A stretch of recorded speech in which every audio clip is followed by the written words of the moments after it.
بسم اللہ الرحمن الرحیم. ناظرین السلام علیکم. پروگرام ہے کشمیر ٹوڈے. میں ہوں یاسر رحمان. آج کے پہلے موضوع میں ہم بات کریں گے ان دو اوپریسرز کے حوالے سے جو کہ اس وقت جو ہے وہ ہیومن رائٹس کی وائلیشنز میں دنیا میں سب سے زیادہ آگے جا چکے ہیں. میں بات کر رہا ہوں اسرائیل کے حوالے سے, میں بات کر رہا ہوں ہندوستان کی فاشسٹ رجیم کے حوالے سے. دونوں میں کچھ چیزیں یکساں ہیں, کچھ ایسی چیزیں ہیں جو مل کر یہ کرتے ہیں. جیسے وہ مل کر کشمیریوں کو دباتے ہیں, وہ مل کر پیلسٹائنیز کا قتل عام کرتے ہیں.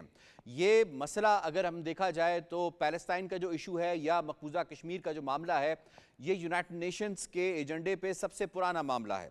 اگر ہم ریزولوشنز کے حوالے سے بات کر لیں تو ریزولوشن 47 جو کشمیر کے حوالے سے آئی, اور اسی طریقے سے جو دوسری ریزولوشن تھی پیلسٹائن کے حوالے سے وہ 181 آن پیلسٹائن جو ہے یہ ریزولوشن لائی گئی. اس کے بعد سے اگر ہم معاملات کو آگے جاتا ہوا دیکھیں تو نکبہ کا آغاز ہوتا ہے 1948 میں, اور جموں میسیکر کا آغاز ہوتا ہے نومبر 1947 کے اندر. اسی طریقے سے اگر ہم آگے جاتے جائیں تو جو جنگیں ہوئیں عرب اسرائیل کے درمیان وہ پیلسٹائن کے مسئلے کو لے کر ہوئیں. جو جنگیں ہوئیں پاکستان اور انڈیا کے درمیان اس کا جو میجر فوکل پوائنٹ تھا وہ کشمیر کے حوالے سے تھا. اسی طریقے سے تھوڑا سا اور آگے جائیں تو ہم یہ دیکھتے ہیں کہ دنیا میں ایسٹ تیمور کا مسئلہ ہو, ساؤتھ سوڈان کا مسئلہ ہو, وہ ہمیں حل ہوتے ہوئے نظر آتے ہیں, لیکن United nations when it comes to Palestine اور کشمیر اسی خاموشی کا اظہار کرتا ہے جو 1947-48 سے ہمیں کرتا ہوا نظر آ رہا ہے.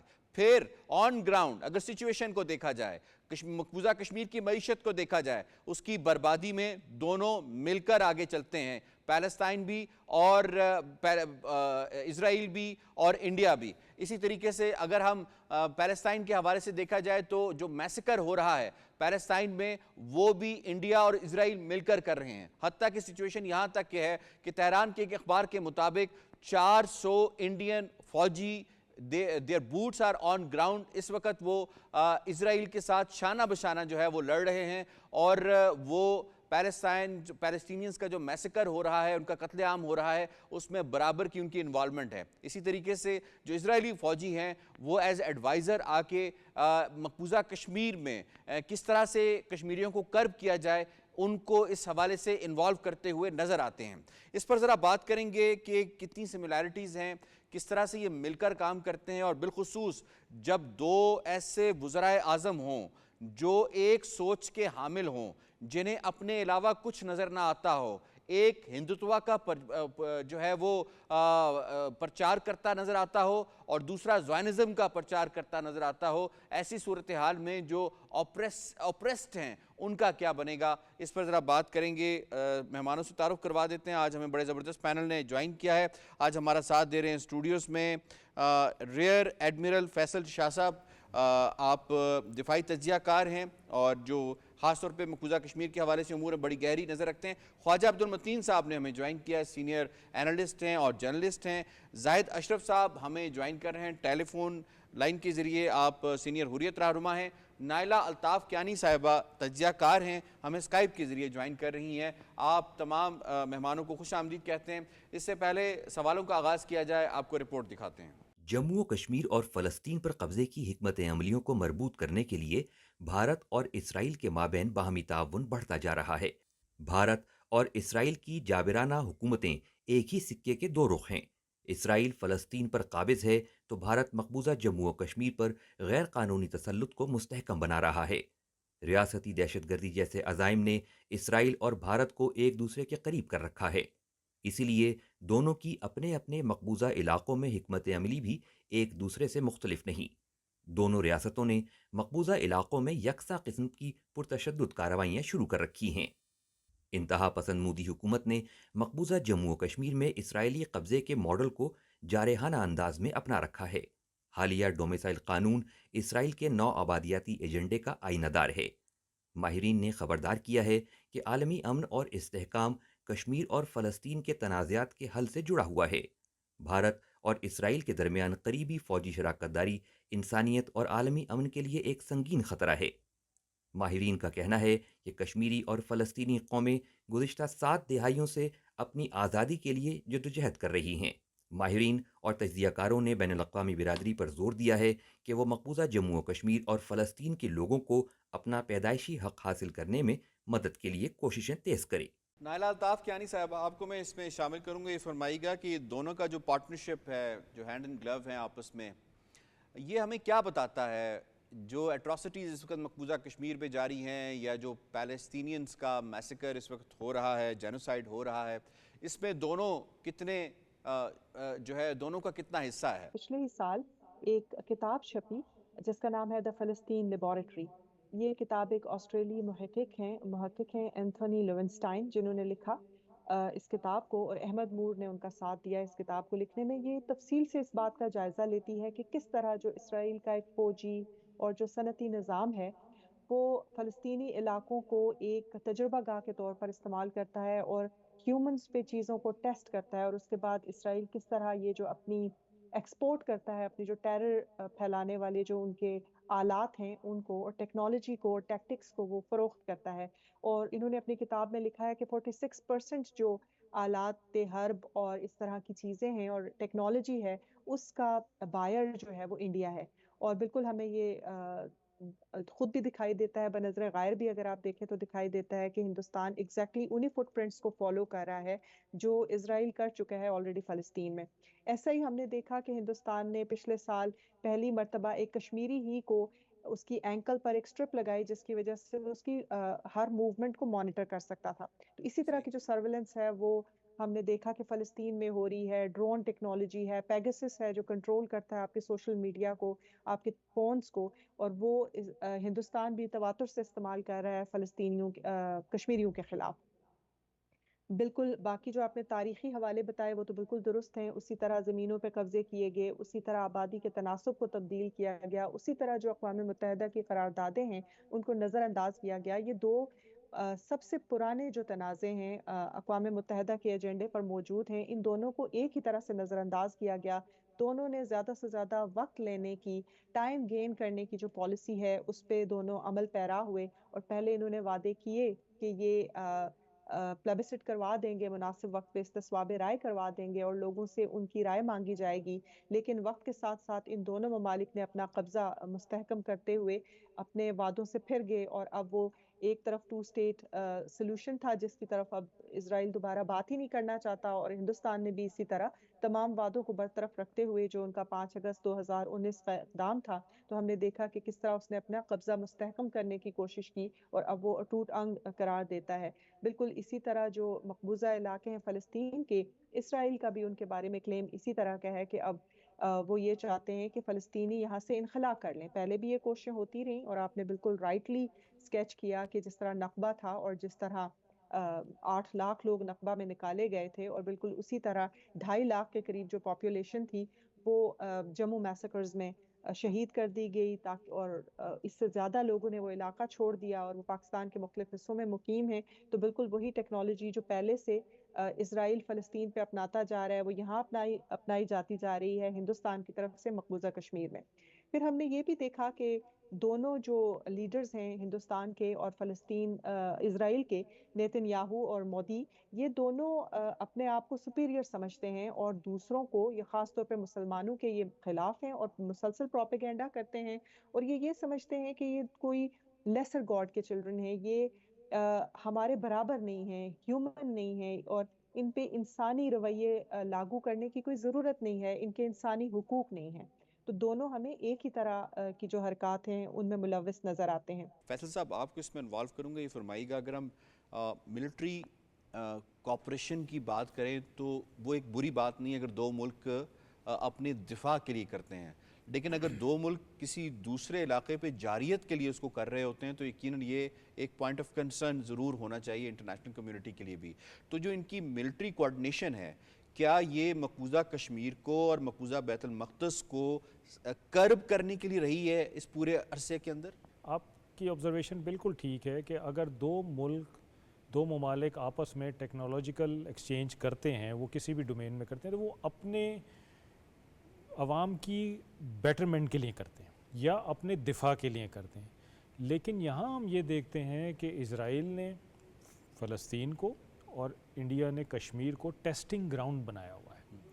کہ جو وہ نئی ٹیکنالوجی لیتے ہیں اس کو وہ نہتے لوگوں کے خلاف یوز کرتے ہیں، چاہے وہ فاسفورس ہو، چاہے وہ فاسفورس ہو، چاہے وہ پیلٹ گنز ہوں، چاہے وہ کوئی اور کسی قسم کا بھی ٹیکنالوجی ہے یا ویپن ہے جو وہ لے کر آتے ہیں، تو اس کو سب سے پہلے وہ یوز کرتے ہیں۔ اس سے کیا ثابت ہوتا ہے؟ اس سے ثابت یہ ہوتا ہے کہ جیسے مس نائلہ نے کہا کہ وہ ان کو سمجھتے ہیں کہ یہ ایک لیسر گاڈ کے بچے ہیں، یہ ہمارے برابر نہیں ہیں، ان کے حقوق وہ نہیں ہیں جو ہمارے ہیں یا ہمارے لوگوں کے ہیں۔ تو یہ جو ایک متعصبانہ رویہ ہے حکومتوں کا کہ جی ہمارے اپنے ہی لوگ، لیکن ان میں ڈفرینسیشن ہے، اس میں بریکٹس بنائے ہوئے ہیں، یہ بڑی خطرناک ہے ان لوگوں کے لیے جو کہ اس ملک میں رہ رہے ہیں۔ صحیح۔ اور یہ جو اسرائیل کیا ایگریشن ہے، جو اسرائیل اس وقت ستم ظریفی کر رہا ہے، وہاں پہ قتل و غارت کا بازار گرم کیا ہوا ہے، یہ ایک بڑا ڈینجرس پریسیڈنٹ ہے دنیا میں۔ یعنی ایک سال کے اندر more than 40,000 45,000 سے زیادہ لوگ مار دیے، صرف کل انہوں نے 93 لوگوں کا قتل کیا، کل صرف ایک دن میں۔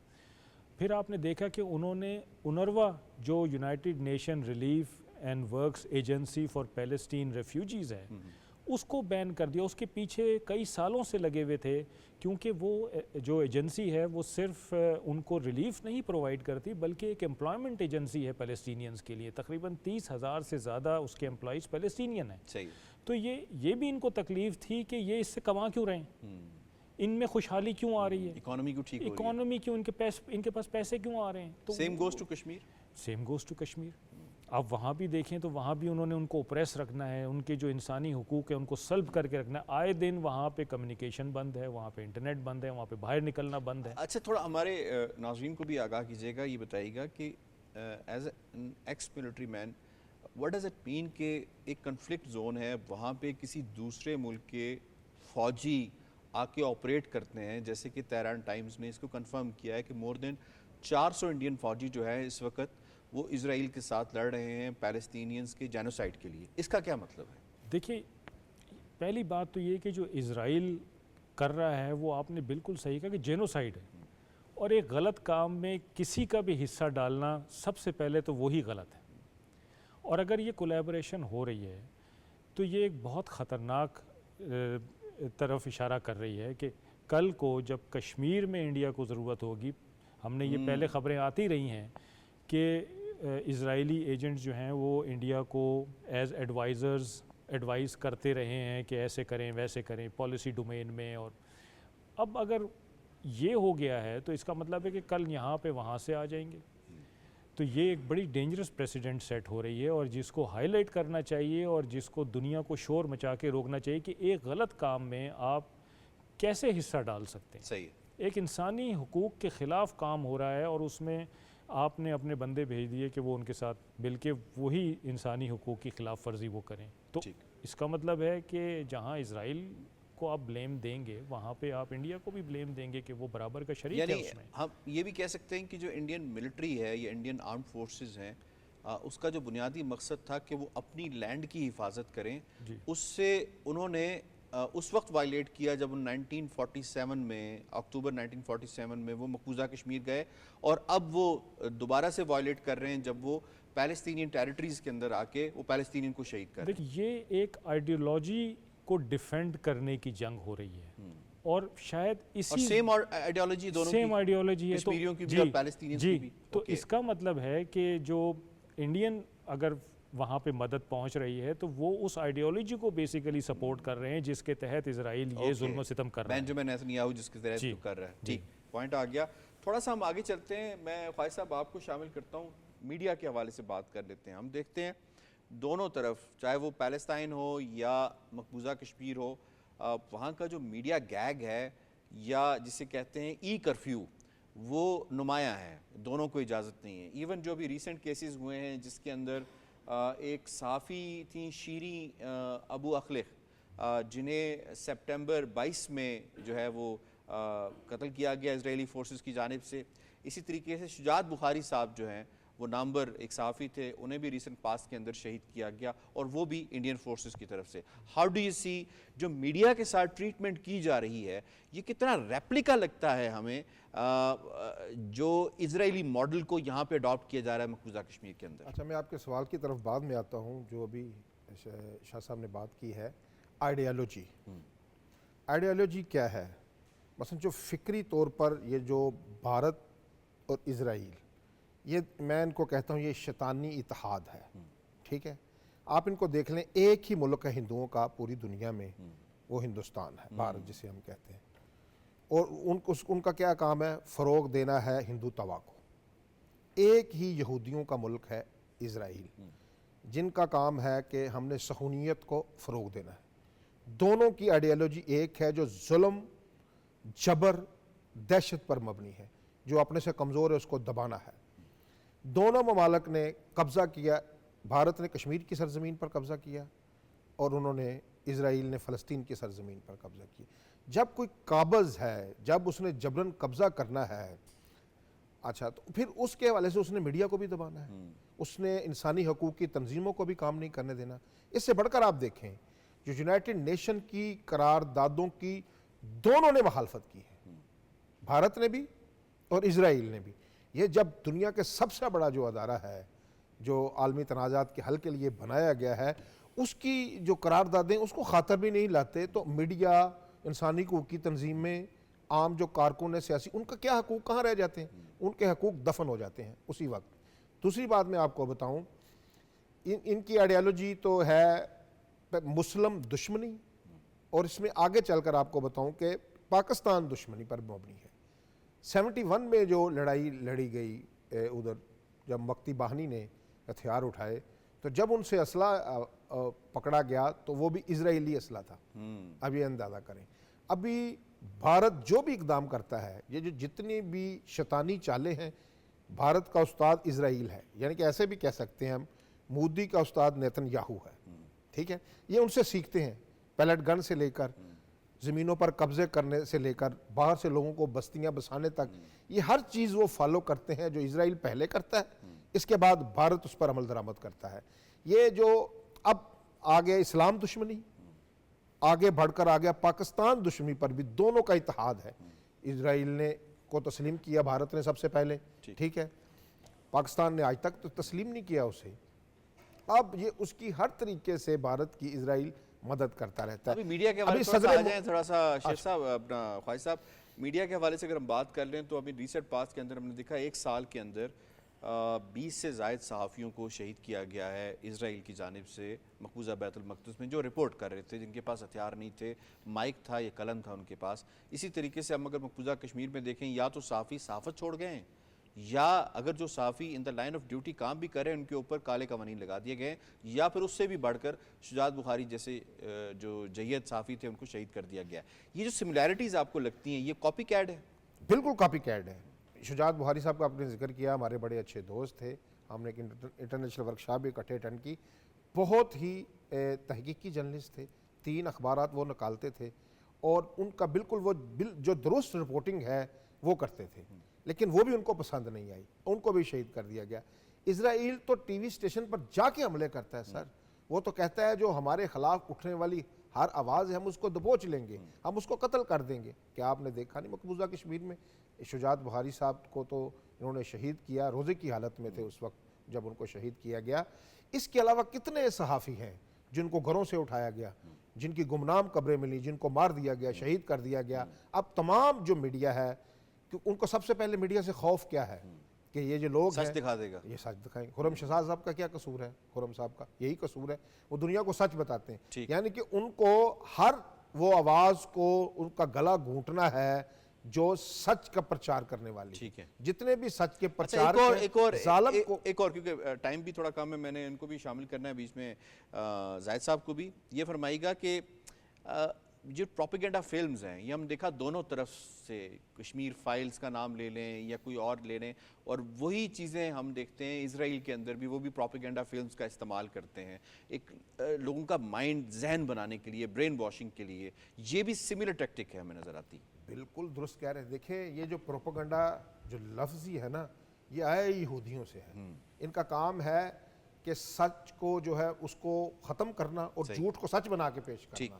یہ ابھی بھارت کیا کر رہا ہے؟ ابھی آپ جیسے فلم کا ذکر کیا آپ نے, اس طرح کے بے شمار پروپیگنڈا جو ہماری ابھی بھی نوجوان نسل کو, ابھی دیکھیں یہ جتنے بھی سوشل میڈیا کے ٹولز ہیں, اس پر آپ لفظ کشمیر لکھ دیں, آپ فلسطینیوں برہان واری کا نام نہیں چلایا جائے گا. میرا اکاؤنٹ ذاتی طور پر یہ معطل کیا ہوا کئی ہے, دفعہ میرا بھی ہو چکا ہے. میں اس میں زاہد اشرف صاحب آپ کو شامل کروں گا. ڈسکشن آپ نے سنی, ہمارے تینوں معزز پینلسٹ نے یہ اسٹیبلش کیا کہ بہت زیادہ سملیرٹیز ہیں.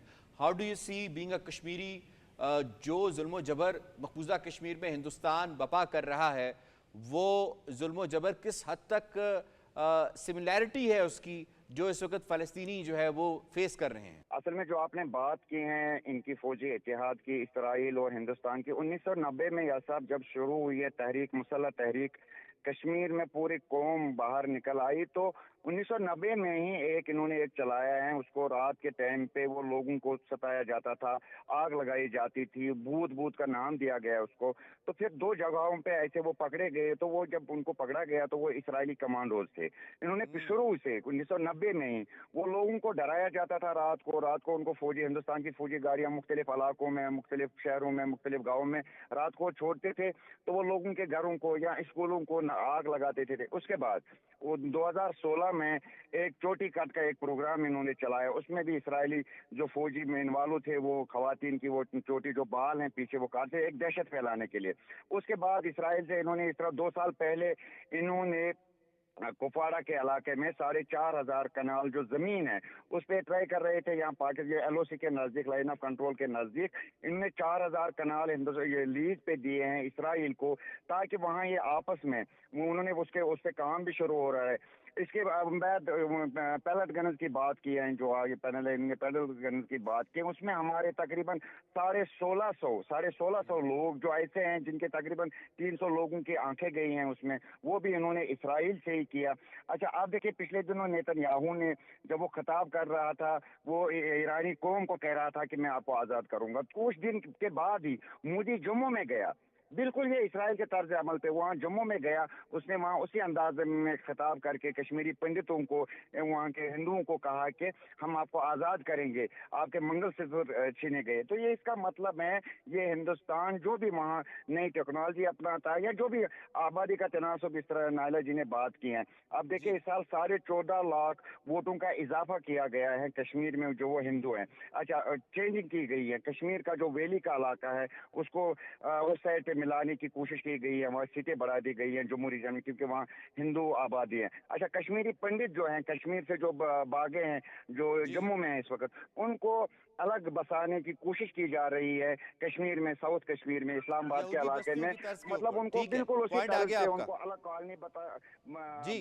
آپ کا پوائنٹ آ گیا, پوائنٹ ویل ٹیکن. آپ نے وہ بتایا تمام پریکٹیکل سٹیپس جس وقت لیے جا رہے ہیں مقبوضہ کشمیر کے گراؤنڈ کے اوپر, اس کے حوالے سے زاہد اشرف صاحب نے جو ہے وہ اشارہ کیا. اس پہ ذرا مزید بھی ہماری نمائندہ ہیں نازش خٹک, انہوں نے فیڈرل منسٹر ہیں کیسر احمد شیخ صاحب, پاکستان مسلم لیگ نواز کے رہنما ہیں, انہوں نے اس حوالے سے اس موضوع پر بات کی. انہوں نے کیا کہا آپ سے شیئر کرتے ہیں. ناظرین, آج ہم بات کریں گے کہ اس وقت دنیا میں جو 2 طاقتیں ہیں, 2 ایسی ریاستیں ہیں جو ظلم اور جبر پہ قائم ہیں. دونوں ریاستوں نے اس وقت غیر قانونی طور پہ, ایک نے فلسطین پر قبضہ جما رکھا ہے اور دوسرے نے مقبوضہ جموں کشمیر پر. یہ دونوں جو غیر قانونی قبضے ہیں یہ بین الاقوامی قوانین کی صریحاً خلاف ورزی ہے, لیکن کوئی بھی اس کے خلاف آواز نہیں اٹھا رہا. بھارت اور اسرائیل اس وقت ایک ہی سکے کے 2 رخ ہیں, دونوں ہی جابرانہ حکومتیں چلا رہے ہیں. جو فلسطین میں اسرائیل کر رہا ہے کہ وہاں پر یہودی آبادیاں جو ہیں بڑھائی جا رہی ہے, آبادی کا تناسب چینج کیا جا رہا ہے, وہی بھارت مقبوضہ کشمیر میں کشمیریوں اور مسلمانوں کے ساتھ کر رہا ہے. اکثریتوں کو اقلیتوں میں بدلنے کی کوشش کی جا رہی ہے. آخر یہ بات کتنی تشویشناک ہے اور یہ خطے میں امن کے لیے کتنا بڑا خطرہ ہے, اس پر آج ہم بات کریں گے. اور ہمارے ساتھ موجود ہے سینئر رہنما اور وفاقی وزیر ہیں کیسر احمد شیخ صاحب. آپ کو ویلکم کہتے ہیں سر. سر یہ بتائیے کہ فلسطین کا جو معاملہ ہے اور جو مقبوضہ کشمیر کا معاملہ ہے کہ وہاں پر غیر قانونی طور پہ قبضہ کیا ہوا ہے بھارت نے, یہ دونوں معاملے ایک دوسرے سے کتنے جو ہیں آپس میں مل رہے ہیں اور یہ جو دونوں ریاستوں کا گٹھ جوڑ ہے یہ کتنا تشویشناک ہے؟ آپ نے جو اپنے انٹرو میں بات کی ہے، دیکھیے اس میں بالکل مماثلت ہے ان دونوں ممالک کی جو کچھ وہ کر رہے ہیں۔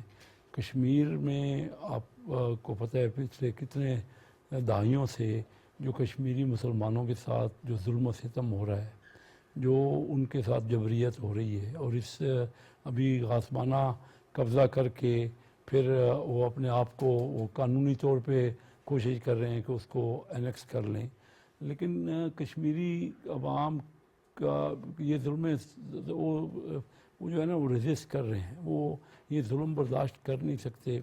ان کے ہاں جو آزادی کے لیے اور اپنے انڈیا سے حاصل کرنے کے لیے ان کے ہاں بڑی ریزسٹنس ہے، بالکل۔ اور آپ دیکھ رہے ہیں کہ مسلسل اتنی لاکھوں فوج کشمیر میں مسلط کی ہوئی ہے، اور جو کچھ برہان وانی کے ساتھ ہوا جی پچھلے دنوں وہ ایک بڑا اندوناک واقعات ہوئے ہیں، بالکل۔ اور کشمیری مسلمان کسی طریقے سے بھی یہ جو میجارٹی کی کوشش کی جا رہی ہے مصنوعی طور پر کشمیر میں، جی وہ ایکسیپٹ نہیں کی جا سکتی۔ ابھی بھی دیکھا آپ نے، اگر انہوں نے الیکشن بھی کرائے تو بی جے پی کا تو اس میں کوئی حاصل نہیں ہو سکا اس کو، بالکل۔ اور تو کشمیر میں یہ پوری سلامتی کونسل نے قراردادیں پاس کی ہوئی ہیں، لیکن سر قراردادوں پہ آج تک کوئی بھی عمل درآمد کروانے میں کامیابی نہیں حاصل ہوئی۔ جی ہاں، یہی بات اسرائیل میں ہو رہی ہے جی کہ اسرائیل کے خلاف بھی دیکھیں نا قراردادیں پیش ہو رہی ہیں،